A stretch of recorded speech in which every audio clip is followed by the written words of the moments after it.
Hello friends, कैसे हैं आप सभी। आशा करता हूँ आप सभी बहुत अच्छे होंगे। आज की वीडियो का टॉपिक हमारा होने वाला LM351 की जो आईसी होती है, इसी टॉपिक पर आज हम चर्चा करने वाले हैं। तो आपकी जानकारी के लिए बता दूं, ये एक एम्पलीफायर आईसी होती है। ये एक एम्पलीफायर आईसी होती है, लेकिन ये ऑप्शनल एम्पलीफायर आईसी होती है, जो कि जिसे हम ऑप एम्प बोलते हैं। तो ये एक प्रकार की ऑप एम्प आईसी है, तो आप इसे ऑप्शनल एम्पलीफायर आईसी भी बोल सकते हैं। तो टोटल आपको इसमें 8 पिन देखने को मिल जाती हैं, 4 एक साइड और 4 दूसरी साइड। तो आप इसे डिक टाइप आईसी या फिर सी टाइप आईसी भी बोल सकते हैं। तो देखिए साथियों, जैसा कि आप जानते हैं, एम्पलीफायर का काम होता है किसी भी सिग्नल को बढ़ाना। तो उसी प्रकार से आईसी भी हमारे यहाँ पर एम्पलीफिकेशन का काम करती है, यानी ये आईसी हमारी ऑडियो सिग्नल को बूस्ट करने का यहाँ पर काम करती है। यानी जो भी हमारे यहाँ पर ऑडियो सिग्नल होता है वो बूस्ट करने का काम यहाँ पर करती है। तो ये कितना बूस्ट करती है, चलिए समझते हैं। तो देखिए, मान लीजिए आपके पास कोई सोर्स है जो कि आपको यहाँ पर 10% का इनपुट सिग्नल अवेलेबल करा रहा है, यानी 10%। तो यदि आप इस आईसी में उसे डालते हैं तो आउटपुट आपको यहाँ पर करीब 90% देखने को मिल जाएगा, यानी 9x आपको इससे आउटपुट देखने को मिल सकता है। यानी 9 गुना आपको यहाँ पर आउटपुट देखने को मिल सकता है। तो चलिए इसकी पिन डिटेल को हम यहाँ पर समझने की कोशिश करते हैं।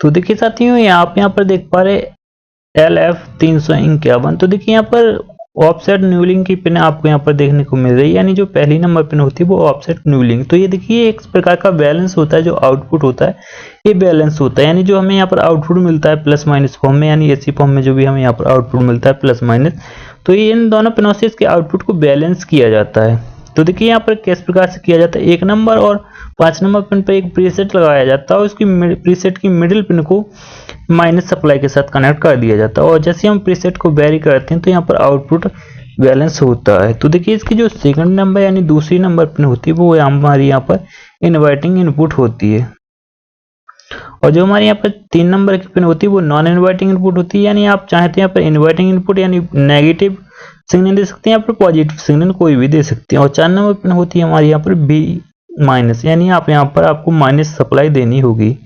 तो माइनस आप यहाँ पर जो भी सप्लाई देंगे वो आपकी यहाँ पर 10 वोल्ट से लेकर आप यहाँ पर 18 वोल्ट तक की माइनस सप्लाई दे सकते हैं। और देखिए 5 नंबर पिन को मैंने बता ही दिया, 1 नंबर और 5 नंबर पिन सेम ही है, और इन दोनों पिनों पर एक प्रीसेट लगता है और प्रीसेट का मिडिल पिन माइनस सप्लाई के साथ कनेक्ट रहता है, जो कि आप आगे सर्किट डायग्राम में समझ पाएंगे। और देखिए 6 नंबर पिन से हमें आउटपुट देखने को मिल जाता है, यानी जो भी आप जो भी आप 2 या 3 नंबर पिन पर इनपुट सिग्नल देंगे उसका आउटपुट आपको यहाँ पर 6 नंबर पिन से देखने को मिल जाएगा। और साथियों, जैसा कि मैंने आपको बताया कि 4 नंबर माइनस सप्लाई की होती है, तो हमें यहाँ पर पॉजिटिव सप्लाई की भी जरूरत पड़ेगी, क्योंकि जो हमारे यहाँ पर एम्पलीफायर सिस्टम होते हैं वो दोनों डुअल सप्लाई पर वर्क करते हैं, प्लस माइनस की आवश्यकता होती है। तो आप यहाँ पर को जो भी आप सप्लाई देंगे वो आप यहाँ पर प्लस 10 वोल्ट से लेकर 18 वोल्ट तक आप यहाँ पर दे सकते हैं। तो देखिए यदि आपकी आईसी ओरिजिनल है तो आप यहाँ पर 18 वोल्ट तक दे सकते हैं, अदरवाइज इतना वोल्टेज आप लोकल आईसी में देते हैं तो वो आईसी हमारी यहाँ पर खराब हो जाती है। और जो 8 नंबर पिन होती है वो एनसी होती है, नॉट कनेक्टेड, इस पिन का यूज नहीं किया जाता है। तो इस प्रकार से आपने इस आईसी की पिन डिटेल को समझे कि कौन सी पिन हमारी यहाँ पर क्या होती है और किस प्रकार से ये वर्क करती है। तो देखिए यदि आप चाहें तो 2 नंबर पिन पर कोई इनपुट सिग्नल दे सकते हैं, आउटपुट ले सकते हैं, और आप यदि चाहें तो आप 3 नंबर पिन का यूज कर सकते हैं, या फिर आप इसे जीएनडी के साथ कनेक्ट कर देते हैं तो आप यहाँ पर एक इनपुट दे सकते हैं, या फिर आप इसका यूज फीडबैक के तौर पर भी कर सकते हैं, या फिर आप इसकी नॉन इनवर्टिंग इनपुट पर सिग्नल देंगे और जो हमारा इन्वर्टिंग इनपुट होगा उसे आप फीडबैक के तौर पर यूज कर सकते हैं। तो फीडबैक कैसे काम करता है, तो आपको यहाँ पर 2 नंबर पिन से एक रिजेक्टेशन लगाकर, जिसे हम गैंग रिजेक्टेशन यानी फीडबैक रिजेक्टेशन बोलते हैं, वो आपको 6 नंबर पिन के साथ कनेक्ट करना होगा। तो ये फीडबैक रिजेक्टेशन यानी फीडबैक का अरेंजमेंट हमारे इस प्रकार से हो जाएगा। और देखिए जो भी हमें यहाँ पर नॉन इनवर्टिंग इनपुट यानी पिन नंबर 3 पर सिग्नल देंगे तो उसका आउटपुट आपको 6 नंबर पिन से देखने को मिल जाएगा, लेकिन यहाँ पर आपको फिक्स आउटपुट देखने को मिलेगा। तो देखिए जितने किलो ओम यानी जितनी वैल्यू की रिजेक्टेशन होगी उससे ज़्यादा यहाँ पर आउटपुट देखने को नहीं मिलेगा, भले ही आप यहाँ पर इनपुट सिग्नल कितना भी बढ़ा लें। जितना हमने यहाँ पर सेट किया है इस रिजेक्टेशन के जरिए उतना ही आउटपुट आपको यहाँ पर देखने को मिलेगा।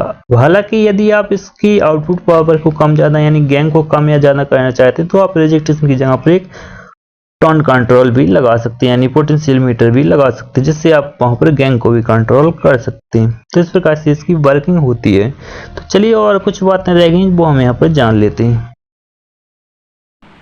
तो देखिए साथियों, आपको मैं यहाँ पर आईसी के यूज करने की कुछ सर्किट डायग्राम आपको यहाँ पर दिखा रहा हूँ। तो देखिए आप यहाँ पर देख पा रहे हैं कि किस प्रकार से इस आईसी के यूज किए जा सकते हैं। टोटल इस आईसी के 4 प्रकार से यूज किए जा सकते हैं, यानी इसके सर्किट डायग्राम 4 प्रकार से डिजाइन किए जा सकते हैं और तरीके से भी किए जा सकते हैं, लेकिन ऑलमोस्ट इसी प्रकार से ऑप एम्प का यूज किया जाता है। तो आशा करता हूँ आपको वीडियो पसंद आया हो तो इस वीडियो को लाइक कर दीजिएगा, चैनल को सब्सक्राइब जरूर कर लीजिएगा। कैसी लगी वीडियो कमेंट में जरूर बताइए।